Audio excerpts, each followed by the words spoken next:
नमस्कार दोस्तों, मैं अभिषेक कुमार वर्मा। जैसा कि आप देख रहे थे कि हम लोग भारतीय संविधान का अध्ययन कर रहे थे। भारतीय संविधान में हम लोग पार्ट 2 पढ़े थे, पार्ट 1 और पार्ट 2। आज उसका हम लोग अगला वीडियो पार्ट 3 देखेंगे, जिसमें हम लोग को देश को चलाने वाली शासन प्रणाली के बारे में जानना है। इससे पहले हम लोग विधानमंडल एवं उसके संविधान का परिचय के बारे में कुछ समझे थे। उसके बाद जो है आज का टॉपिक देश को चलाने वाली शासन प्रणाली, जिसमें हम लोग को विधायिका, कार्यपालिका और न्यायपालिका, इसके बारे में जानना है कि विधायिका क्या होती है, न्यायपालिका क्या होता है और कार्यपालिका क्या होता है, क्या इसका महत्व है संविधान में, क्या कैसे चलती है शासन प्रणाली। तो संविधान में विधायिका उसे कहा जाता है जो कानून बनाते हैं। जैसा कि आप जानते हैं कि जनता के अधिकार में नहीं है कानून बनाने का।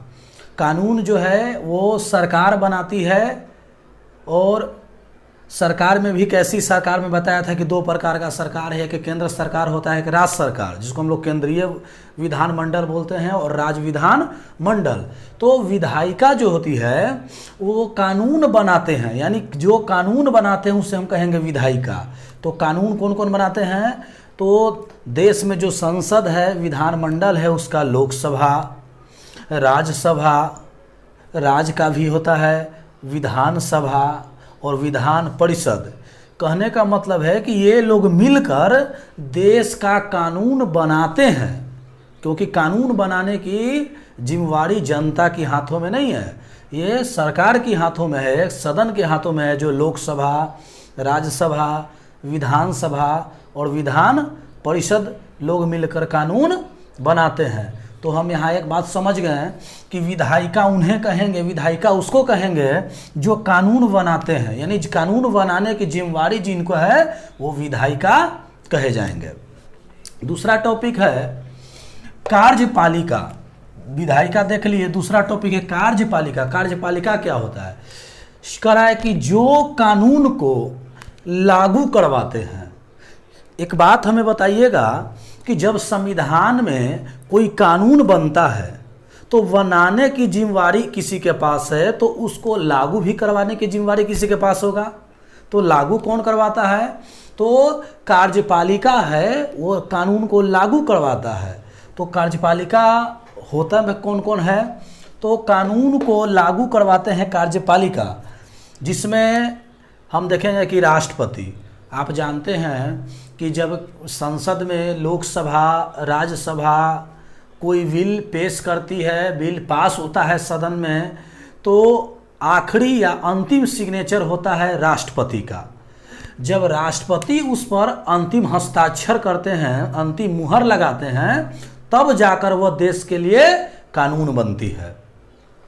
तो उसी तरह से कार्यपालिका जो है कानून लागू करवाती है, तो राष्ट्रपति के सिग्नेचर से आप देखते हैं कि कानून लागू होता है। उसी तरह से है प्रधानमंत्री।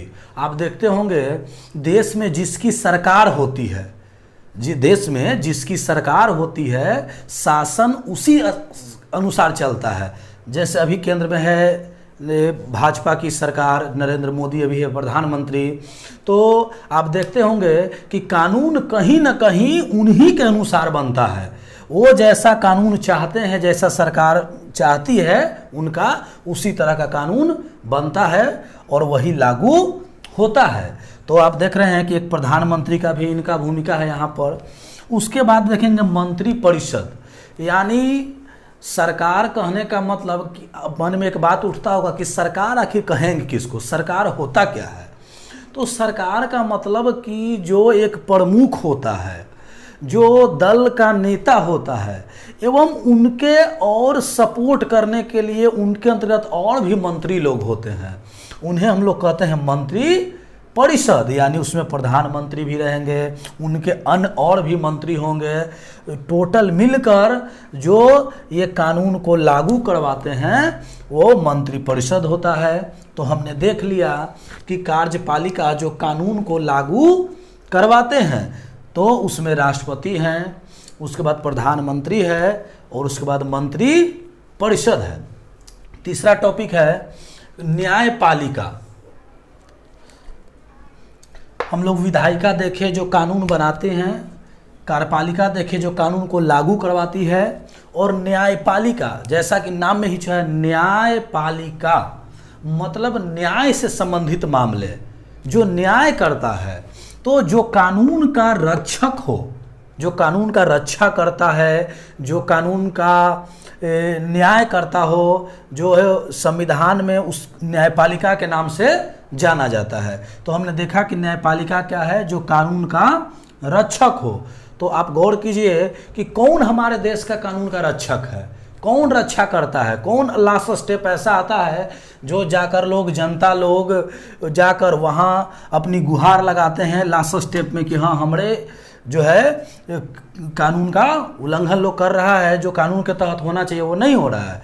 तो न्यायपालिका जो है वही कानून का रक्षक होता है। तो न्यायपालिका में कौन कौन लोग आएंगे, तो कह रहा है कि न्याय संबंधित, जैसे सर्वोच्च न्यायालय, जो जिसको हम दूसरा नाम कहते हैं सुप्रीम कोर्ट, या उसी को कहीं कहीं आप देखेंगे उच्चतम न्यायालय कहते हैं। तो आपने देखा कि सर्वोच्च न्यायालय, सुप्रीम कोर्ट या उच्चतम न्यायालय जो है कानून का रक्षक है। उसी तरह से राज्य में अगर देखा जाए तो राज्य में है उच्च न्यायालय, हाई कोर्ट। तो हमने बेहतरीन ढंग से तीनों को समझा कि विधायिका क्या होता है, कार्यपालिका क्या होती है और न्यायपालिका क्या होती है। यही देश में तीनों सिस्टम के तहत हम लोग का शासन चलता है। तो देश को चलाने वाली शासन प्रणाली तीन थी, विधायिका जो कानून बनाते हैं, कार्यपालिका जो कानून को लागू करवाते हैं, और न्यायपालिका जो कानून का रक्षक हो। अब इसमें थोड़ा सा आगे का पॉइंट देखेंगे कि शासन प्रकार जो है, सरकार का कितने शासन तंत्र होते हैं देश में। जैसे कहने का मतलब कि आप सुनते हैं कि हम लोग का देश है लोकतांत्रिक देश, लोकतंत्र वाला देश है, यानी जनता का सरकार है, कहने मतलब कि जनता के मदद से चलती है। जैसे कह रहा है कि कितनी प्रकार की सरकार या शासन तंत्र है, तो शासन तंत्र जो है, शासन तंत्र ये है आप लोग का, पहला में है सैन्य तंत्र, दूसरा देखेंगे कह रहा है कि राजतंत्र, तीसरा देखेंगे लोकतंत्र, उसके बाद हम लोग देखेंगे गणतंत्र।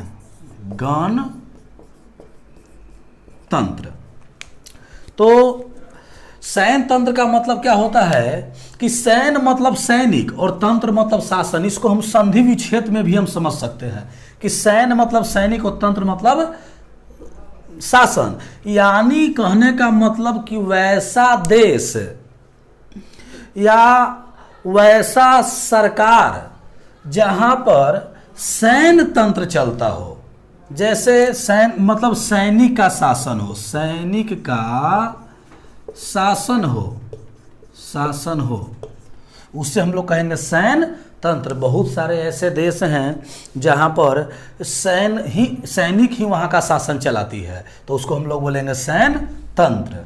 चलिए दूसरा है राजतंत्र। राजतंत्र क्या होता है, राजतंत्र कहने का मतलब है, इसको तूर के पढ़िए, राज